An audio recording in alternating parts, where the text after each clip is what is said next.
வந்து நம்ம வீட்டில் என்ன சமையல்னு பார்த்தீங்கன்னா இட்லி.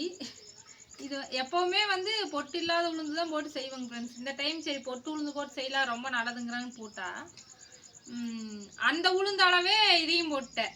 அந்த உளுந்தை விட கொஞ்சம் கம்மியாக போட்டால் போது மாட்டேங்குது. இது அது கொஞ்சம் வர வரன்னு இருக்கும்ல, இது ரொம்ப பொசு பொசுன்னு வரனால கொஞ்சம் ஒரு வாரம் ஆச்சு இட்லி. ஏமா ஆமாம், இது எப்பவுமே எங்கள் அம்மா இந்த பொட்டு உளுந்தே தான் வாங்குவாங்க. அது நல்லா மாவு அதிகமாகுது அப்படிங்கி அப்புறம் அதை வந்து கழுவணும். ஒரு நேரமே கழிஞ்சு சுத்தமாக போட்டு எடுத்து அதை எப்போதுமே அந்த குண்டு உளுந்து வாங்கின நாளே கிடையாது.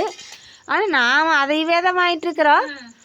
அது கழிய முடியாது, நேரம் இருக்காது நம்மளுக்கு. ஆனால் பொட்டு உளுந்து ரேஷன் கடையில் ஃபர்ஸ்ட் போடுறக்க ஆரம்பிச்சாங்கல்ல, உங்களுக்கு ஞாபகம் இருக்குதான்? இல்லை அப்போ இருந்துதான் இந்த பொட்டு உளுந்து கொஞ்சம் கொஞ்சம். அப்பவுமே நாங்கள் வாங்கவே இல்லை, ரேஷன் கடையில் வாங்கினதே கிடையாது.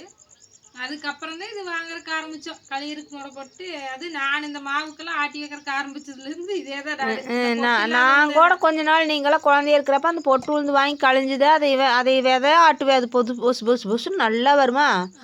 அப்புறம் அது நல்லா உடம்புக்கும் நல்லது. இது வந்து வர வரன்னு இருக்குது அப்படி இப்படிம்பாங்கன்ட்டு நான் இதை வாங்கவே மாட்டேன். அப்புறம் இப்போ நீ சுடக்க ஆரம்பித்ததுக்கப்புறம் தான் இந்த உளுந்தே வாங்குறேன். இந்த மாவு ஆட்டுறதுக்கு ஆரம்பிச்சதுலேருந்து அதை கழுவி முடியலின்ட்டு இதுவே வாங்கிட்டு இருந்தேன். இன்னைக்கு தான் பொட்டு உளுந்துன்னு செஞ்சுக்கிறோம். ஆமாம், நல்லா இருக்குதா சூப்பரா? பொசு பொசுன்னு இருக்குதா? கொஞ்சம் அதிகமாக போச்சோ? கொஞ்சம் அதிகமாக போச்சு, ரொம்ப போகல. இன்னும் கொஞ்சம் போட்டிருந்தேன்னா களியா இருக்கு. ஆமாம், நல்லா தான்.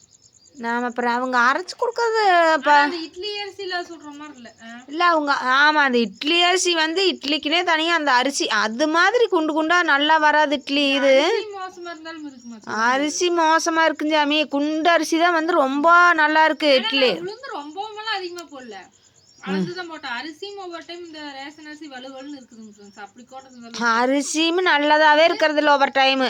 நல்ல அரிசியும் பாதி, ரேஷன் அரிசி பாதி போட்டுக்கிறேன். பரவாயில்ல, நல்லா தான் இருக்குது. ரொம்ப மோசம்னு சொல்ல முடியாது, வாங்க சாப்பிடலாம். நிறைய பேர் வந்து இந்த தக்காளி குழம்பு ரெசிபி போடுங்கக்கா, ஏன் போடவே மாட்டேங்கிறீங்கன்னு சொல்லி பேசுகிறீங்க. அது எதுவும் இல்லைங்க. தக்காளி வந்து ஒரு 6-7 நீங்கள் எவ்வளோ குழம்பு வைக்கிறீங்களோ அதுக்கு தகுந்த மாதிரி. சின்ன வெங்காயம், பூண்டு, இஞ்சி, கொத்தமல்லி வந்து ஒரு 3 டேபிள் ஸ்பூனு, சீரகம் ஒரு 2, குருமிளகு ஒரு 10 போட்டு நல்லா வணக்கிட்டு தேங்காய் துருவி போட்டு மஞ்சள் தூளும் போட்டு நல்லா அரைச்சிட்டு தாள் சுட்டுற வேண்டியதா. அதுதான், அப்படித்தான் வைப்போம். ஏமா தக்காளி வந்து நல்லா சோறை வணக்கணுங்க, நல்ல எண்ணெயில் சூப்பராக வணக்கணும். எப்பவும் அரைக்கிற மாதிரி தக்காளி, சின்ன வெங்காயம், பூண்டு, இஞ்சி, வரமிளகாய், கொத்தமல்லி, சீரகம், குருமிளகு, தேங்காய் சேர்த்தாம வெறும் கடலை மட்டும் போட்டு தக்காளி வதக்கி அரைச்சாலும் சூப்பராக இருக்கு. பட்டை சோம்பெல்லாம் போட்டு அரைப்பீங்க, அப்படி நாங்கள் பண்ண மாட்டோம். அதெல்லாம் போட மாட்டோம். இந்த இஞ்சி பூண்டு மட்டும் போட்டு அரைச்சிக்கிறது.